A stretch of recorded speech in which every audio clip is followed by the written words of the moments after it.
Okay, here's what you need to make a 2-inch button. First, you'll need a button front, a button back, your graphic, and your acetate circle. Okay, let's make a button.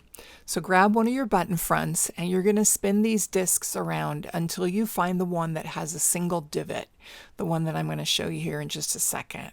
So that one will take your faceplate and you're going to pop that in just as I'm showing you, and then top it with your graphic. Make sure that the top of your graphic is facing towards the center of the two plates.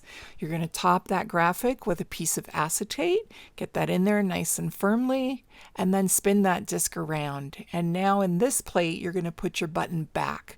I'm showing you that's the back side. The wrong side is the side that you want up. So put that in, again, facing towards the center. And then you're going to pull that handle, and it's a little stiff, so give it a good pull. And then once you get that, you're going to spin that disc around, and you're going to give that handle a good pull one more time. And then once that comes up, go ahead and spin your plates around, and there's your button. Congratulations.